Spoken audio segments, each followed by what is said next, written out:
Kenya to export. There is absolutely no reason why Kenya today is spending 12 billion shillings to import maize from Uganda or from Tanzania. We should be net exporters of maize, for example, but we are not. And the reason why we are not is because our agricultural sector is undercapitalized. We have removed the support that farmers always had.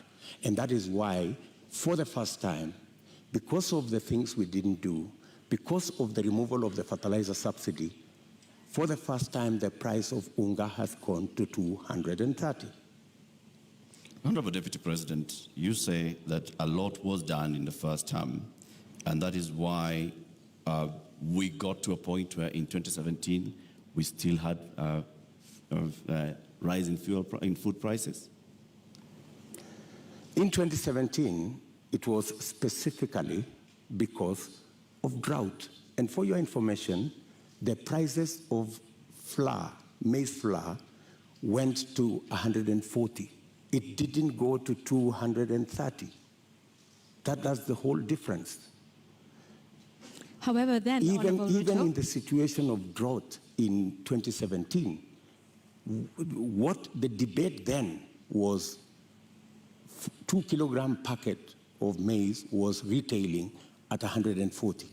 Today, it is retailing at 230 because compounded with the drought, we just did not produce as we should have produced because we didn't support the farmers the way we have always supported the farmers. Honorable Ruto, I'd like to speak about another issue that is a contributing factor to the cost of living, and that is the high cost of fuel in the country. What do you propose to do with that? Because there's also a current subsidy in place for that. What do you think is the solution to the rising cost of fuel, which, as you know, drives the cost of a number of other products? I think the first thing that we need to do is to look at the taxes, because 50% almost of the cost of fuel in Kenya is taxes. I think it's time, as a country, we looked at, I think there are 15 different taxes on fuel. And I think it's time we relooked at how else do we raise revenue. Which taxes would you be proposing to remove from fuel, the cost of fuel? I think majority of the taxes that are in that bracket, I think there are almost 15 different taxes that are there. I do not have the specifics, but those 15, I think we need to interrogate these 15 different taxes. Which ones can we put aside so that, like other countries, we can limit the taxation on fuel? Take, for example, let me ask, yeah. Yes, okay, take, carry for on. example, VAT. Correct. I think we need to rethink taxation, VAT taxation on fuel. That was the latest inclusion of taxes on fuel. And I think it was very controversial. Yeah, Honorable Ruto, VAT on petroleum products was indeed controversial. Let me take you back to 2013 when VAT was imposed on this as a condition by IMF. At the time, then Majority Leader Aden Duale said, and I quote, "The 181 members have been convinced by our party leader and our deputy party leader on the rationale of 8% VAT on petroleum products." He went on to say, 181 is a very big number, and we will convince our members from the NASA side. So you, at this point in the year 2015, I believe, when this was passed, were pushing for 8% to be added on VAT. Today, you are saying you want to abolish VAT on petroleum products. Why should Kenyans believe you today? Why wouldn't they? I mean, we live in a dynamic country, and it's only fools who don't change their mind.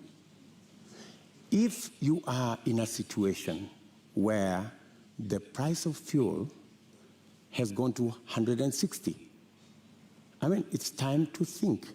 I mean, when this VAT was imposed, then the price of fuel was under 100. Honorable Ruto, when the around 100 shillings. when the VAT was imposed, it was at the time a condition by IMF when we were seeking a precautionary facility. Today we find ourselves in the exact same position with a third tranche of an IMF facility, and once again they are calling for the same issue that we are facing with VAT then is the same one we are facing now. And at the point, IMF has in fact said that we do not need to be removing taxes on petroleum products.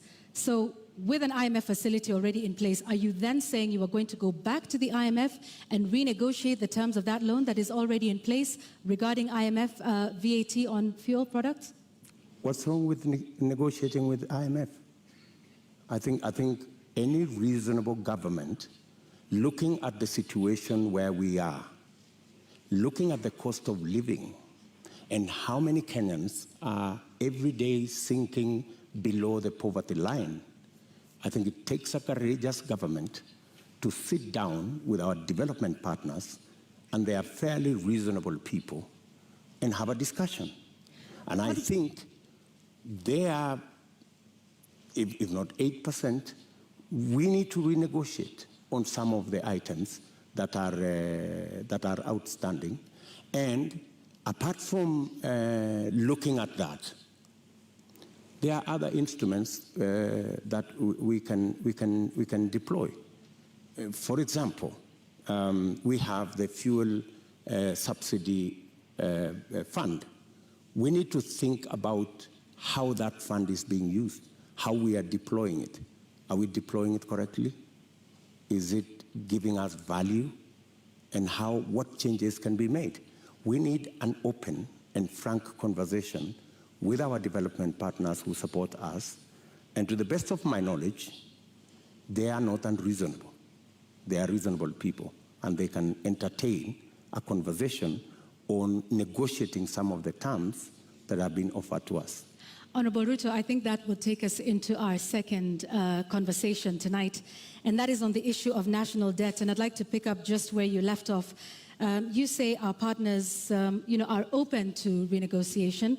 However, on the matter of renegotiating our debt, Honorable Ruto, you just last week in an interview with the international press said you will not be entertaining discussions around renegotiating our debt. In fact, with respect to your competitor who is not here with us today, when he brought up the issue, you in fact called his statement on that condescending and reckless.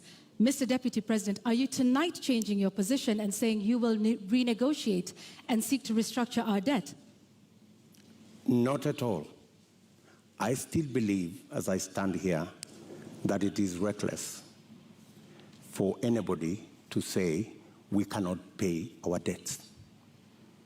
I believe that we have what it takes to pay our debts.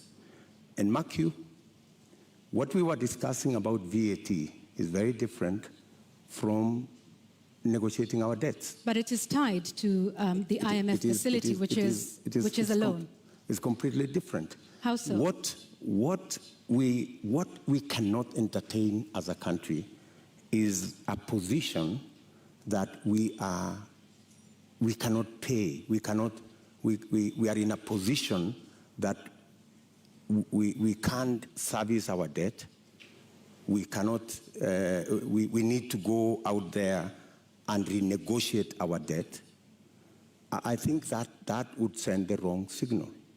What I would do on matters to do with the debt, we have a plan as Kenya Kwanza on how to manage debt. Number one, we have said we will first slow down, put the brakes on borrowing.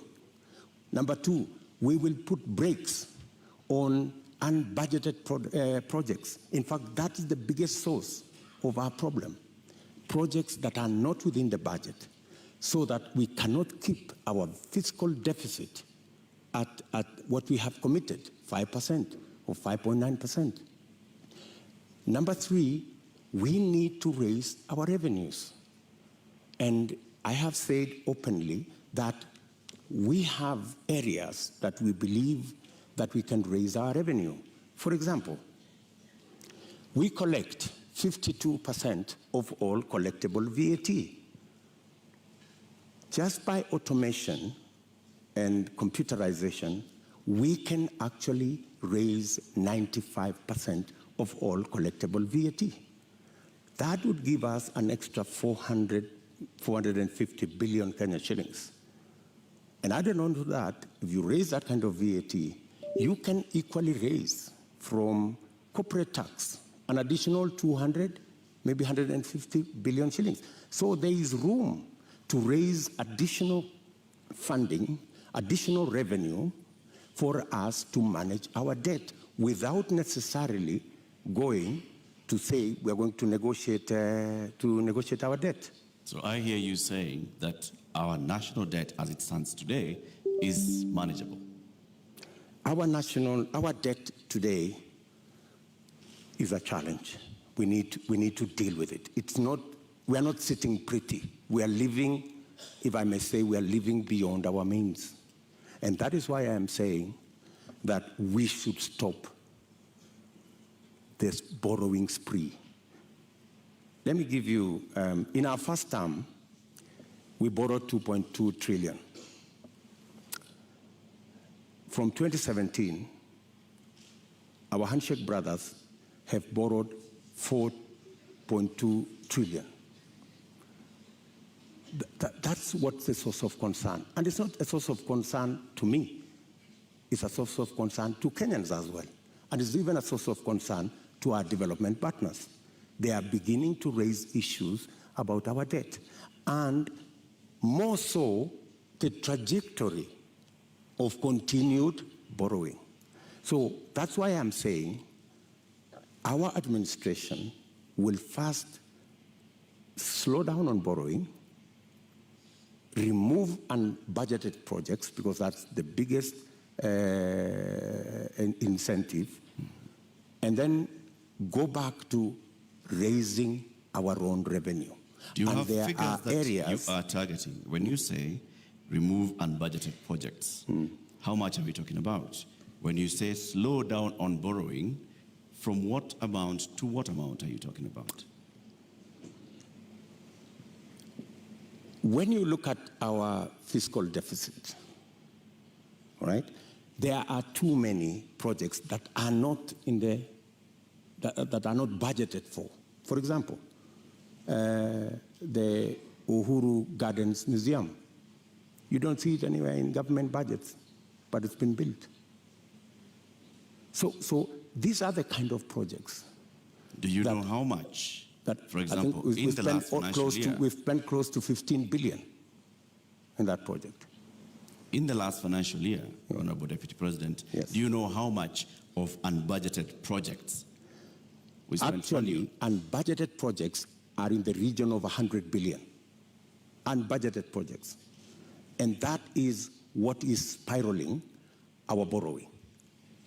And I'm saying that our first, and that's why if you go today to the website of the Ministry of Finance, you will hardly find any paperwork there. You will hardly find any, because there are too many projects that cannot be accounted for that are being done without a budget line. If you look at the expenditure on contingency fund, which is supposed to spend only up to 5% of the budget, sometimes it goes to 50% of the budget. So that is where we need to apply the brakes. And we are saying clearly, we not only have a plan on slowing down on borrowing, we also have a plan on raising revenue in targeted areas. Areas that would give us much more resources to run our budget, number one, and two, to also manage our repayment. And in that particular instance, you may want to know that almost 80% of all our borrowing is actually domestic, which means we are also hurting our own enterprises locally. Access to credit becomes a big challenge. We must think of how we must slow down on borrowing locally and see how we can externalize government borrowing. And it doesn't have to be borrowing. Some of the programs, we must get the stock exchange to take up some of the areas of raising revenue. The stock exchange is a wonderful instrument. We saw it when we were selling the shares of Safaricom. Safaricom was looking for 50 billion. They got 250 billion. It tells you there is a lot of money out there. If we used different instruments, how do we use the different instruments of raising capital for long-term investment using the instruments we have, revenue, and using the stock exchange? So these are avenues that are available for us to be able to take our development forward and minimize on borrowing. Honorable Ruto, while we stay on the issue of national debt for a moment, for decades, the Treasury has refused to make public contracts that have been signed with some of our lenders like the Exim Bank of China or the China Development Bank. You've been part of a government that has refused to make this information public. Why? Those contracts and agreements, in accordance with the Constitution, are public documents. And the public have a right to know and to have access to that information. The fact that that information is not being made public is against the Constitution. So, under the Kenya Kwanza administration, you have not. This is something that you could do. You are the Deputy President of this republic. Is this not something you could do or make happen? When you are Deputy President, I'm sorry you've not been one, you would understand to what extent you can do things. And let me give you an example.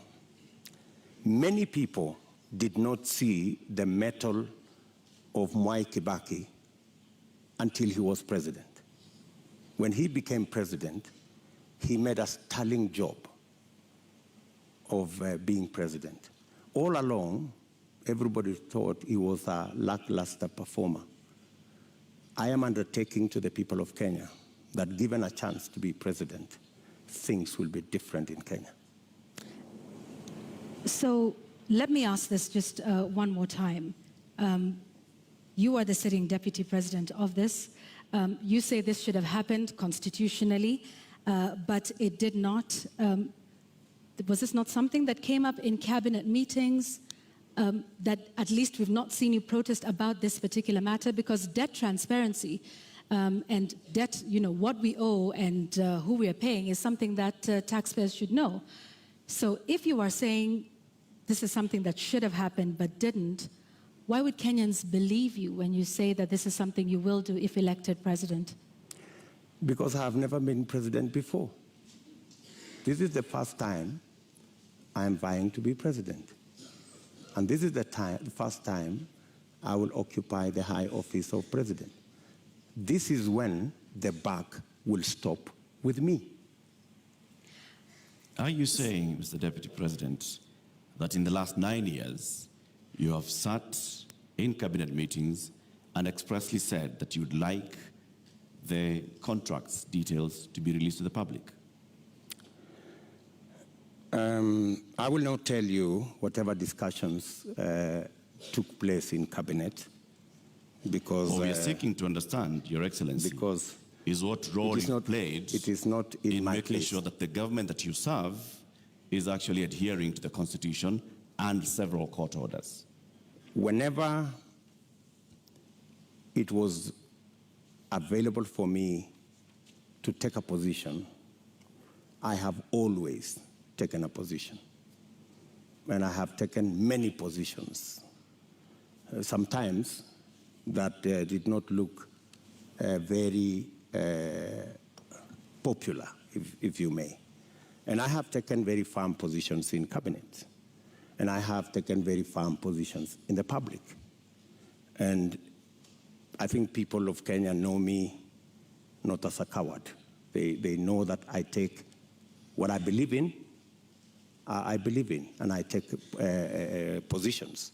I am saying here that every contract signed by the government of Kenya is a public document, and it should be available to the public. The question of the SGR contract was raised even in the first term of your administration. It has never been made public.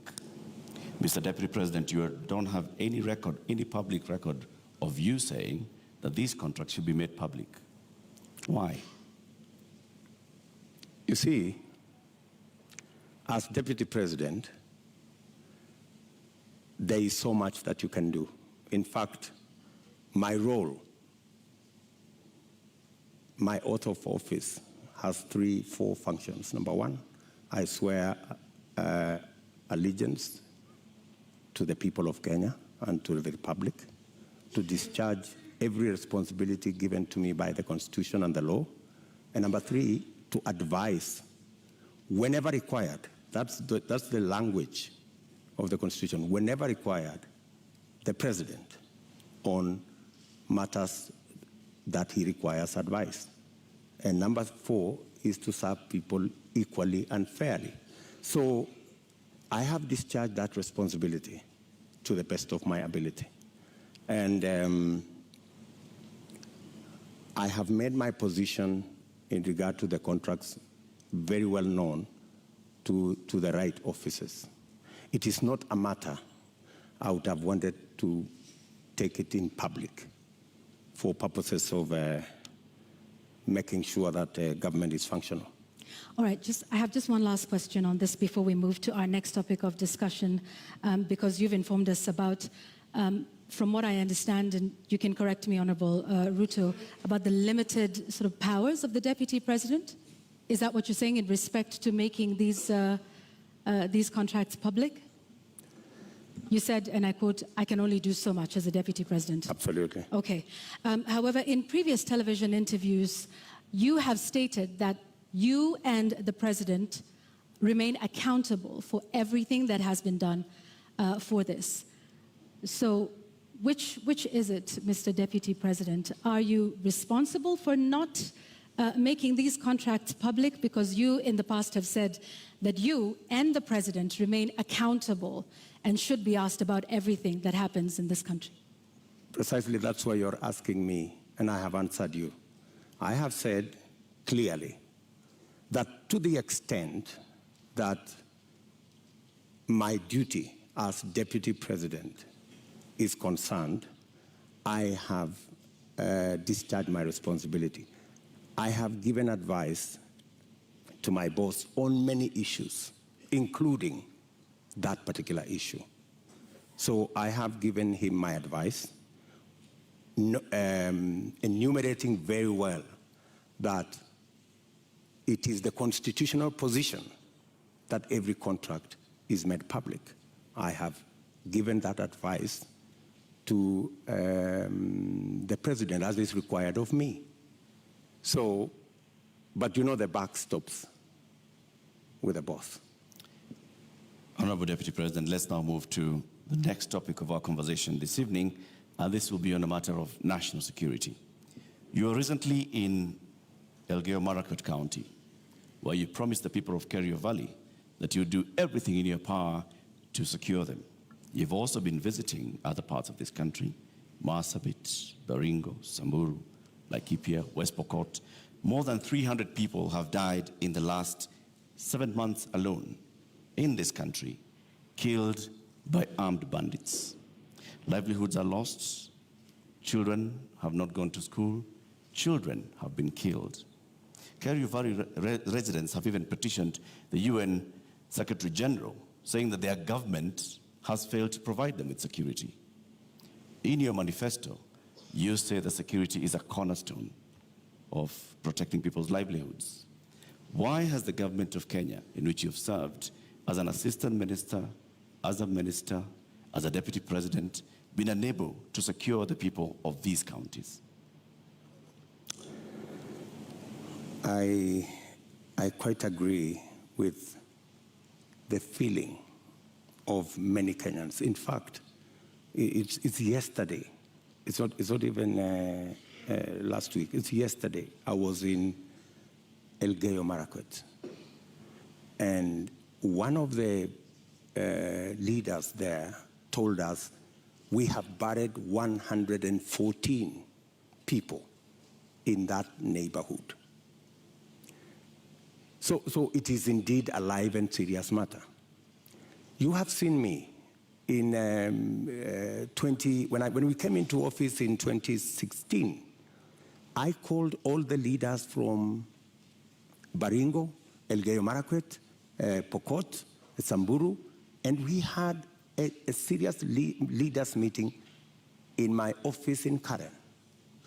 And because of that meeting, for about 3 years, we went round, we mobilized all the governors, and we provided National Police Reserve in all those areas. And the situation was under control. But when we came into the handshake arrangement, a false narrative, very unfortunate false narrative, was rolled out that, oh, all these National Police reservists in Elgeyo Marakwet, in Baringo, in West Pokot, were actually a militia that William Ruto would use at some point. And all the National Police Reserve were withdrawn. A very reckless act. And with the withdrawal of the National Police Reserve, the situation went south. And that is why I was saying yesterday in Elgeyo Marakwet that we will do whatever it takes. And today, there is a program to build security outposts. And I'm saying, whatever it takes, even if it means bringing the military and military installations to support the police in some of these areas. In fact, you just reminded me, yesterday I overflew a huge tract of land where 3 years ago I was standing there and it was all maize. Yesterday, they haven't planted there for the last 3 years because of insecurity. So insecurity is not only causing our children not to be in school, it is causing starvation, it is causing death. Yet, people want to treat it casually. But Honorable let me tell you, let me just allow in me the last 3 years, Mr. Deputy President, you have not spoken out about the issue in Kerio Valley. You have not said anything about the killings that have been taking place, like they told you, 150 people buried this year. You spoke about it only yesterday. Where have you been in the last 7 I have months? always been there. In fact, if you go and ask those people in those regions, I have always been present. We have buried many of those people with our own money. We've taken many of those people to hospital with our own money. I have deployed my personal resources to deal with that situation because I know it was a political a political agenda. You know, the withdrawal of the National Police Reserve was really an unfortunate act. But because it was intended to punish William Ruto, you know, never mind that many people lost their lives, is a real tragedy. But that is the nature of our politics in Kenya, Honorable Ruto, unfortunately. Honorable Ruto, you're saying that was done to punish you?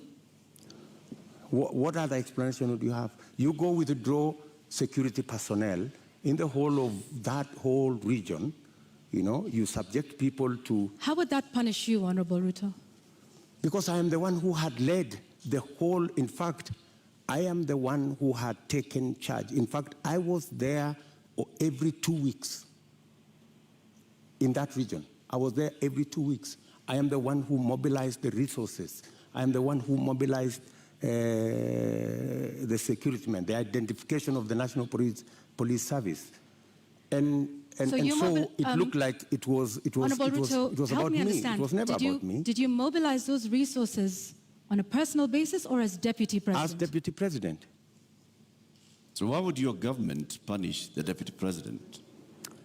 You live in Kenya, my good friends. And I am failing to understand it, sir. And you know... Are you telling the people of Kerio Valley that 150 of them have been buried this year alone just because a government is punishing the deputy president? Not just that. The Kimwarer and the Aror dams were cancelled intentionally to punish my supporters. That's it. We will come to that, sir. You, as the deputy president, consume intelligence reports. Tell us, over the last 30 years, what is it that has led to this continuous cycle of violence in Kerio Valley, in Baringo, in Samburu, in West Pokot, even going as far as Marsabit County? What causes this, and what will you do, knowing the intelligence that you have? The biggest contributor to the situation we have in those regions is competition for resources, competition for water, competition for pasture, general matters of education, and precisely the reason why we had a plan on Radat Dam to provide the water for the whole of that belt. Aror, Kimwarer, Lowat. These are dams that my thinking was, if we provide water in these areas, we can sufficiently roll out irrigation. For your information, that whole Kerio belt where people are fighting, it is a granary. We have the best mangoes from that region. We have very good soya that can be grown in that region. The only impediment is water, access to water. And there are enough rivers to be tapped. My solution to the whole of that region is twofold. Let us provide water for livestock. Let us provide water for irrigation. And let us get schools developed, as well as making sure that we provide road infrastructure. That's why we rolled out the road from Parbelo, cutting across that region, to come out on the other side in a place called Marich Pass, through Tot, through Chesongoch. And now there was also the road that was supposed to connect Kapedo from the other side of Turkana coming to Nakuru. Opening up that area is the solution. Opening up that area in terms of infrastructure and opening up that area in terms of water infrastructure will provide the solution. Unfortunately, there are people who don't see it that way. So you say that the Aror Kimorel Dam, you've recently said that you are going to complete it should you be elected president. Yes. Why did it fail? I will. Yes, I will. It didn't fail. It was meant to fail. I mean, let me tell you. As the deputy president, sorry, sir, to just interject. As a deputy president, and like I started by saying, you've been minister before, you've been an assistant minister, we are talking about violence that has been taking place for decades, not just in the term that you've been deputy president. So this is not about you being punished now, unless you're telling us that for a long time, there are people that have been scheming to punish William Ruto by killing the people of Kerio Valley. That's not what I'm saying. I am saying we had a solution. We had close to 5,000 National Police Reserve. In fact, we'd even moved a step forward to provide armored vehicles to make sure that we can follow whoever these criminals are, right? We had a plan. Unfortunately, that plan was frustrated. And you know, the plan was, let's provide a National Police Reserve. Then, let us construct the roads. Then, let's provide water infrastructure. And then, let's provide school infrastructure. That way, you ease out people from that situation where they are today to a new environment where they appreciate education, they have food to eat, their animals have water and pasture, and then you can develop that region. In fact, in my mind, that's where the future of Kenya is, because we have huge tracts of land in that region. And the fact that people have been fighting in that region forever doesn't mean that they should continue fighting. We should find a solution. Honorable Ruto, let's go back to the issue of water, and you've mentioned the Kimwarer and Aurora dams. And you say that as well was cancelled to punish you? That was cancelled for political reasons. For political reasons. Well, some of the allegations that have been made by the DPP in court is that payments were made contrary to the law, they were not processed through the consolidated fund, that in fact, this was all done to ensure that there were kickbacks, that the government made advance payments, including 11 billion shillings in excess of unnecessary debt to, this is what they're saying, which prosecutors say were to go to, friends and co-conspirators of this scheme. If this is what you allege, are you alleging tonight, Honorable Ruto, that there is a big conspiracy between the DPP, between the courts, and also politically with respect to the Aurora and Kimwarer dams that are now in court? For your information, Aurora and Kimwarer was signed at the same time with other government projects, signed by the same companies, funded by the same financiers, and they were signed not with me, witnessed by the President of Kenya. So these are not projects that were cooked at night or in some dark corner, right? How come that the only projects that did not go through is Aurora and Kimwarer? All the others went through. That's number one. Number two, today, the government of Kenya is in court because the contractor, with all those allegations that have been made, the contractor has gone to court to demand payment of another 12 billion shillings. I mean, that should concern everybody. There are also suspects in court, Honorable Ruto. Pardon? There are also local suspects in court over the matter. Forget about the court matter here. The contractors are in court in London, and the government of Kenya is already replying to the case in court. And they cannot afford to make it public because it's embarrassing. Why did the contractor not continue with the project? Because he was denied the land where to set up the dam. And that was an undertaking by the government of Kenya, that we're giving you a contract, we're going to give you land, we're going to give you this infrastructure for you to build the dam. And the reason given then was that, the dam was going to be in a forest. How many dams are in the forest? We have Yamo Dam in the forest. We have many other dams in the forest. So I think, we have to be honest with ourselves. And that's why I am looking forward to the day somebody will step forward and actually tell the country, how will the government of Kenya lose 20 billion shillings that was supposed to build Aurora and Kimwarer, and yet there is nothing on the ground? What was this? What was this sinister motive? Do you believe money was lost? I don't believe any money was lost. And even if money was lost, people should be taken to court. But you said around 2019 that it was 7 billion shillings that was lost. No, and not I the didn't say that. 21 that was being alleged by the DPP. I didn't say that. Check my statement. I am very clear about what I said. I said 7 billion shillings was paid. Right? That's what I said.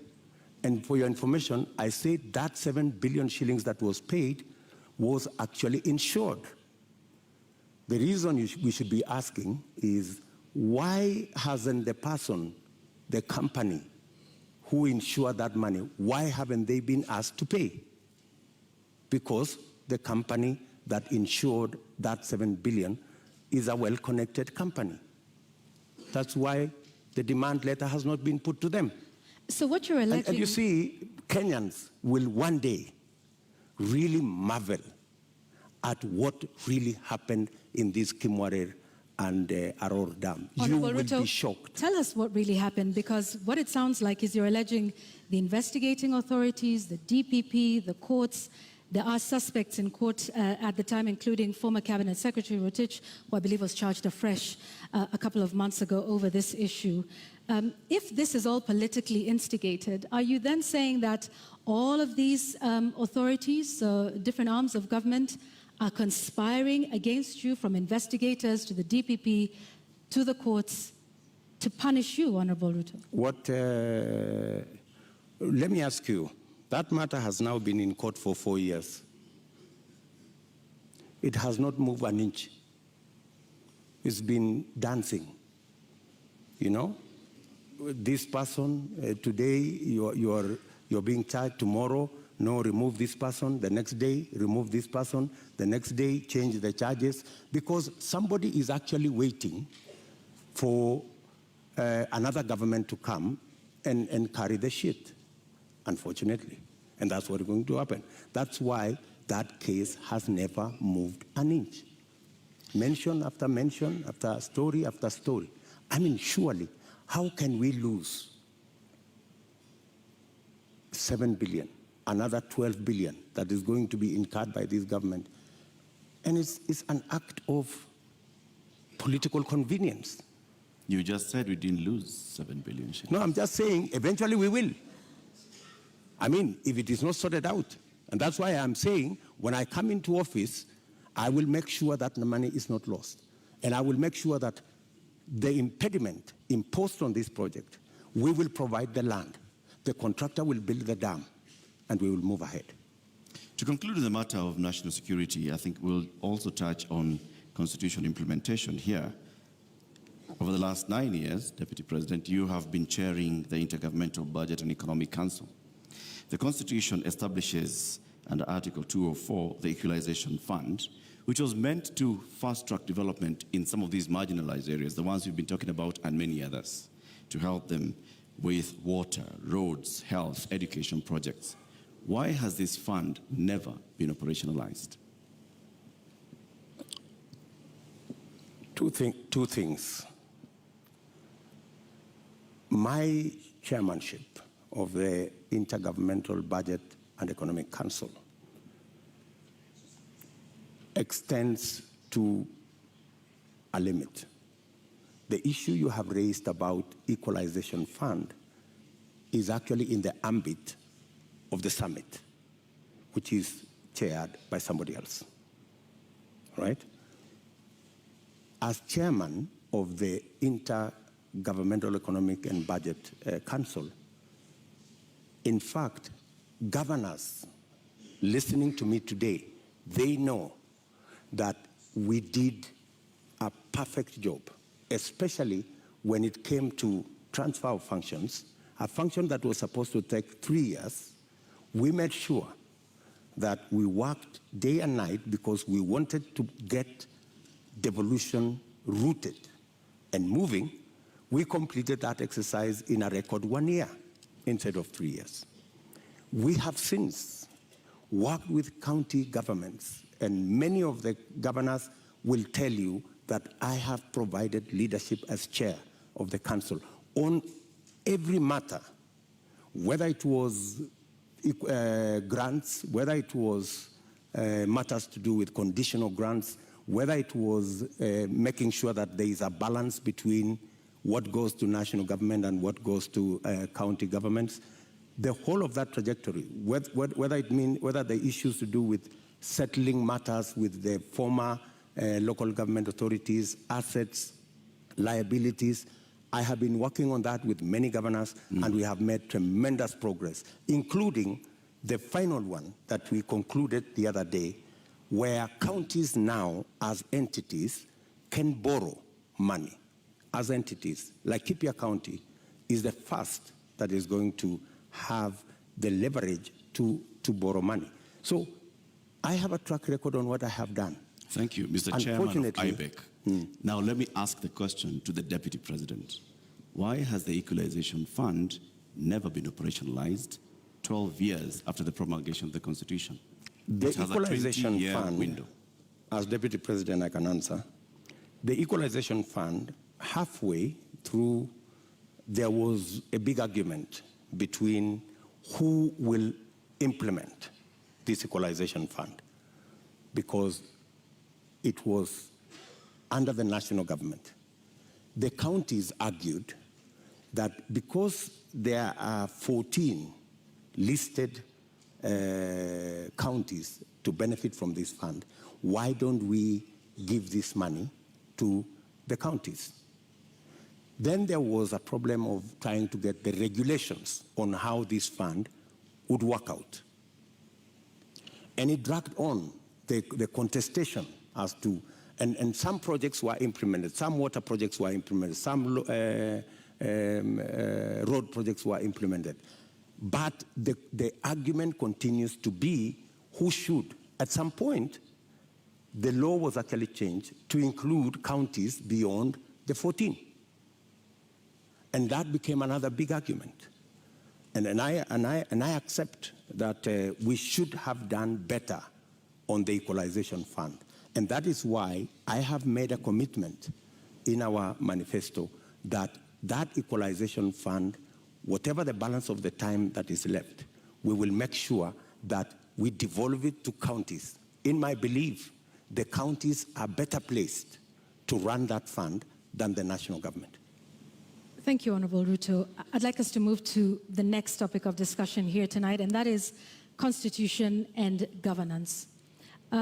13 years since the adoption of the Constitution of Kenya 2010, citizens continue to complain about non-effective implementation and a weak culture of constitutionalism.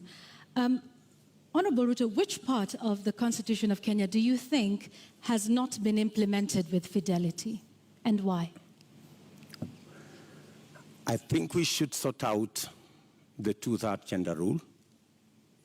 I think we owe it to the people of Kenya, and especially to the women of Kenya, that this part of the Constitution is implemented. I believe that we need to sort out certain matters to do with devolution, like the one I have said. The Equalization Fund, I think it was wrongly put under national government. It should go to the counties. I also believe that there are functions that should not have been made contingent or shared functions between the national government and the county government. Regional authorities, for example. Those are functions that we should either agree to be managed by counties jointly or to be subsumed into county governments. If it is Kerio Valley, how do we split it so that the counties in the Kerio Valley we have a Kerio Valley Development Authority. Should that be managed by the national government? I don't think so. I think it should be managed by the counties in the Kerio Valley. So these are some of the functions that I think we need to clarify. We need to complete the implementation of the Constitution. I have raised, for example, the matter of the Judiciary Fund. I think we have wasted too much time in implementing the Judiciary Fund. After I pushed so hard, this year, 1st of July, the Judiciary Fund was operationalized, because I have been talking about it for the last year and a half. So these are some of the sections that I believe that we should be able to conclude the implementation of the Constitution. Let's go back to the two-thirds gender principle. In your view, why did we fail in terms of getting this since 2010? I think, speaking for myself, I have made a commitment, and I know it's doable, to make sure the two-thirds gender rule is realized. There are different proposals. There are proposals that require constitutional change. There are some that do not require constitutional change. And I have assembled a team of very competent constitutional lawyers to look at how we can have a framework in 90 days of our government, and within 1 year, make sure it is implemented. And it's not necessarily for purposes of the women of Kenya. It is for the benefit of everybody. The fact that we do not have as many women leaders is actually a negative for us. There is something we are losing. The women leadership component that is not in our arithmetic is actually taking away from us. I believe that having women leaders would actually enrich our governance and our leadership as a nation. And that's why, for example, when these matters came up in the BBI discussion, I vehemently opposed the fact that women were being removed from the National Assembly, where the substantive financial issues are being decided, and they were being relegated to the Senate. So I was wondering how a right that had been given to the women of Kenya in the National Assembly could be withdrawn, and they are hoarded into the Senate. So that is my commitment to the women of Kenya. Also, on the Judiciary Fund that you've mentioned, you said you will operationalize it. But the judiciary is, by dint of the Constitution of Kenya, independent. So what is this exactly that you will do that operationalizes this fund? You see, independence can be undermined by financial resources. The reason why the judiciary has been raising this issue over and over is because, much as they have their independence, their financial requirements are still subject to other pieces of legislation, which is against the Constitution. The Judiciary Fund is supposed to draw resources directly from the Consolidated Fund. Once approved by Parliament, that should be it. And in fact, because of the push that I have had on the Judiciary Fund for the last 1.5 years, it was actually operationalized in June. So you do have some influence, Honorable Ruto, within this government. If you look at, I have been pushing in the public, because that's what I said. When I said I'm going to set up the Judiciary Fund, I think somebody decided to say, this fellow is pushing too hard. Let us implement this Judiciary Fund so that he loses this card. He cannot take it to the people of Kenya. So you do have some influence. We have achieved it anyway. So you have some influence, Honorable Ruto? Because previously, in this conversation... Of course I have influence. But in this conversation previously, you have said there's limits to what the Deputy President can do. I have influence nationally on pushing agendas. I may not have... Such as disclosure of SGR As Deputy President, I didn't push the Judiciary Fund as Deputy President. I pushed it as a leader. Why couldn't you do that then for a number of the other issues that we have discussed here tonight that you have said you did not have influence over? I have pushed back, for example, on the issue of the BBI. I pushed back heavily, and I deployed a lot of influence. And actually, by God's grace, we managed to stall it. Our competitors are saying they are going to go back to it immediately after the election.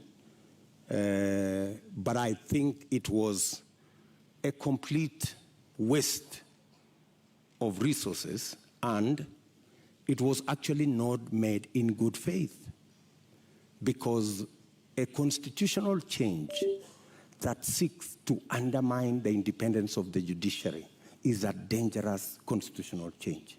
A constitutional change that seeks to subsume the executive and the legislature and take us back to where we were in the Nyayo days is actually taking us back, not taking us forward.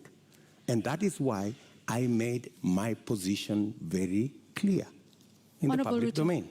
Honorable Ruto, do you believe in the independence of the judiciary? Pardon? Do you believe in the independence of the judiciary?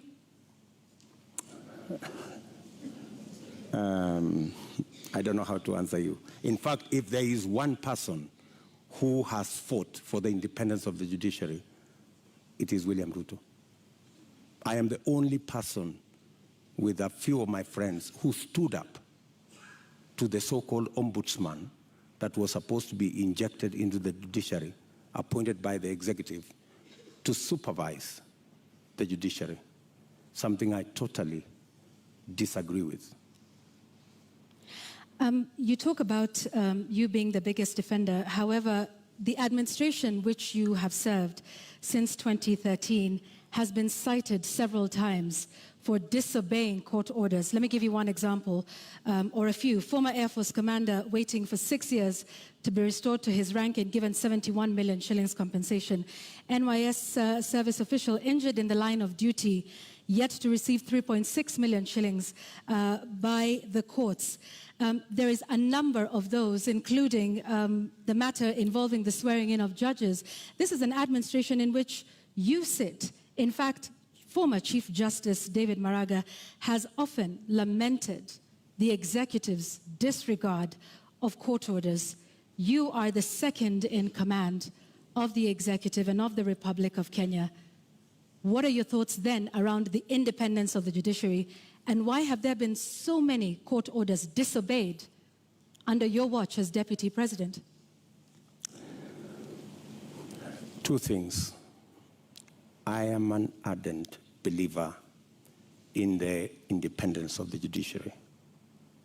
When the judiciary issued a ruling nullifying our election, I went out of my way to persuade my boss for us to go back and do the election again. Because much as we criticized that judgment, because we believed that we had won that election fair and square, but because of our commitment and belief in the judiciary, we still obeyed the dictates of the judiciary. That's one. You have raised incidences where, of course, judgments have been entered against government and they have not been sorted out.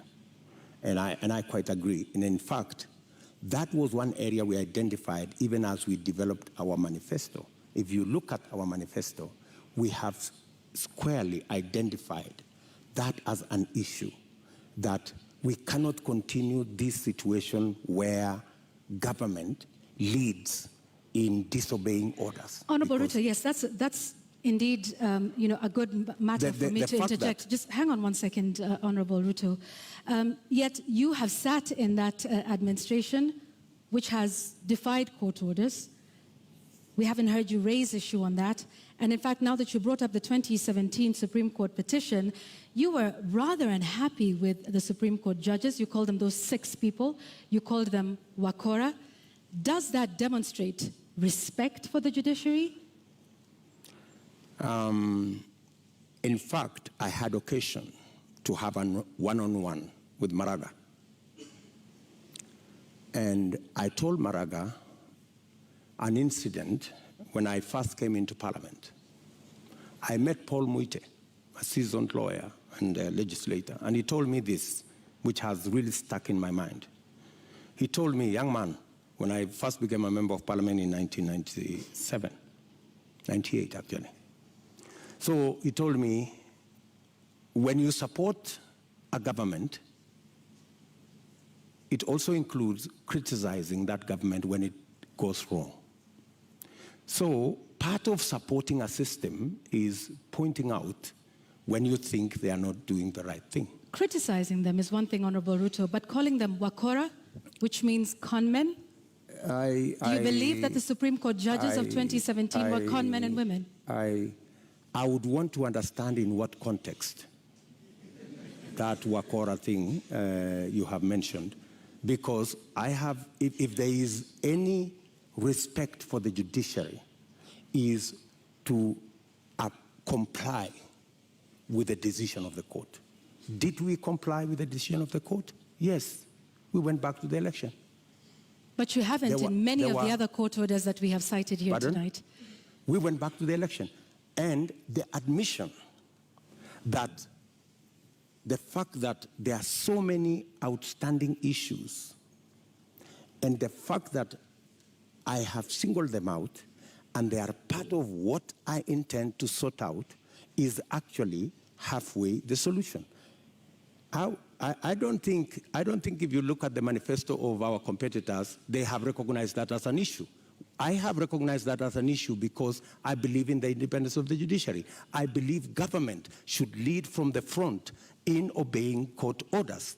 And in fact, we have said in our manifesto, if you read it clearly, it says we will look at all judgments that have been entered against government. And we will develop a mechanism to make sure that within 1 year, we comply with all judgments entered against government, so that even as we drive the country to obey court orders, we lead as government from the front. Let's talk about something else, Mr. Deputy President, and this is with regards to leadership and integrity. Your opponent, who did not turn up tonight, said he could not come to this debate because he did not want to face a man who has no regard for ethics, public morals, or shame. How would you respond to that? Do you sincerely believe that that is the reason why he's not here? I don't think so. I don't think so. My competitor is not here because he doesn't have a plan. He doesn't have an agenda. He cannot articulate anything to the people of Kenya. That's why he's not here. Secondly, my competitor is not here because he doesn't want to answer difficult questions. You know, he's been part of this administration, the handshake administration, for the last 5 years. KEMSA happened, and many other things happened. In fact, my competitor could not come here because he's not the real candidate. He's a project. At this moment, Honorable Ruto, just one moment, just to remind our members of the audience that they agreed to abide by the rules of the debate, and that involves no cheers, no jeers, no noise. Honorable Ruto, I'm sorry I interrupted you. Please carry on. Sorry.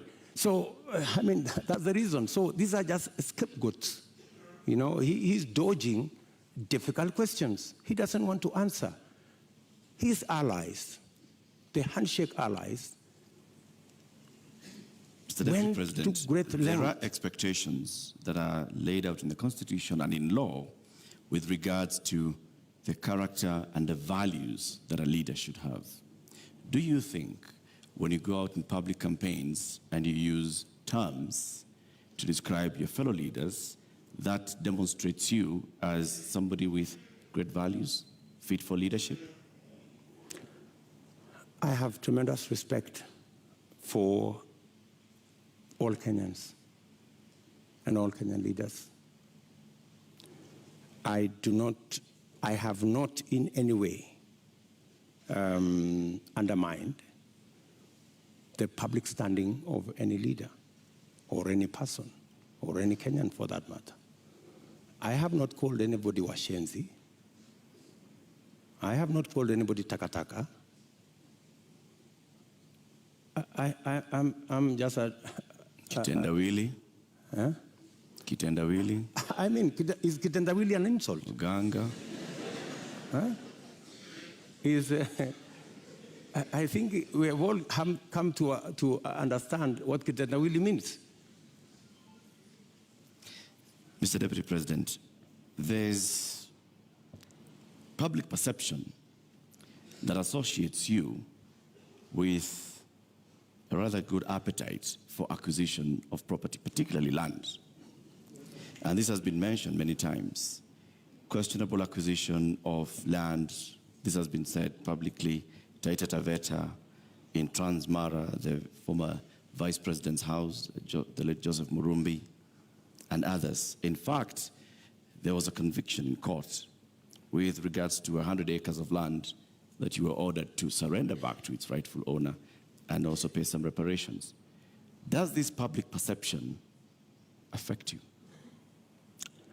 For your information, that's why I am proposing in our manifesto to deal firmly and squarely, institutionally, with a fight against corruption. Because allegations are made, left, right, and center. Any piece of land that I have is legally acquired. In fact, I think we need to discuss the Muteshi land. You've talked about the 100 acres. I was a victim of fraudulent sellers of that land. What the court ordered me to do was to pay for the 3 years I had occupied the land. And they calculated and said the income from this land would be approximately 5 million shillings for 3 years. And that's what I paid. The people who sold the land to me were taken to court for fraudulently selling the piece of land to me. Those people are in court. The Mr. Deputy President, my question was, all these allegations. Taveta land issue. There was that, there's a Taveta, there's Western Hotel, there's Transmara. As a person, yes. As a person, what does this make you feel when you hear that there's all this public perception about you and irregular acquisition of land? You see, acquisition of property is a legitimate endeavor. How you acquire it, if it is legitimate, you've paid value for it, and I want to tell you, I have paid value for any property that I have. Maybe the whole story has, like everything else that has been said, and all manner of allegations have been raised about many people, you know. My competitor, Dominion land has been mentioned about him, Molasses land, so many other pieces of land. Does that make you guilty? Not at all. I think the presumption of innocence and the fact that I can stand up to scrutiny. And for your information, I am probably the politician in Kenya that has been audited, left, right, upside down, inside out, on any matter, you know? And maybe because I have raised my head beyond what many people think I should. If I was a quiet business person, I am sure I wouldn't attract the same kind of labeling that I've been subjected to. How much is enough? Enough is enough.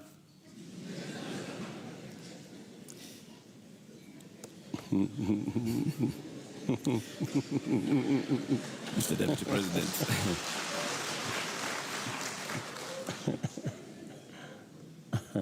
Mr. Deputy President, we'd like to conclude this conversation with the election preparation. We're just 2 weeks away to the August 9th general election. You've previously said that, yes, you are willing and ready to accept the outcome of the election. Are there any circumstances under which you will not accept the outcome of the election? For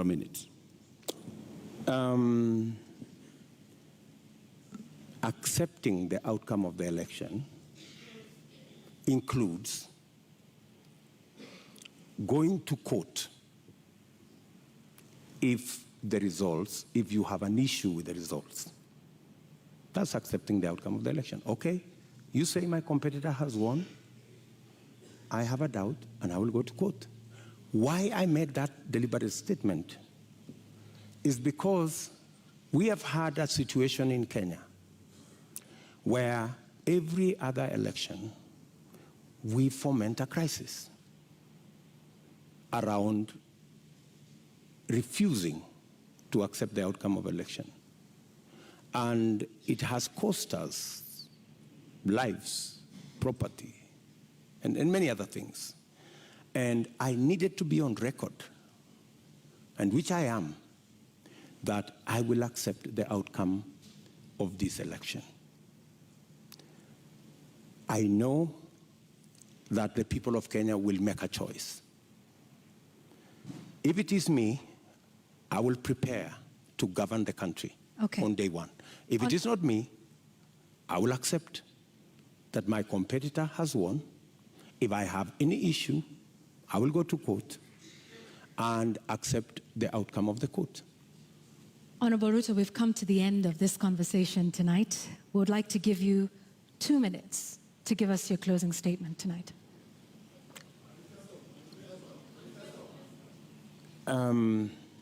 I think it is very important for us to look at this election against what is the competition.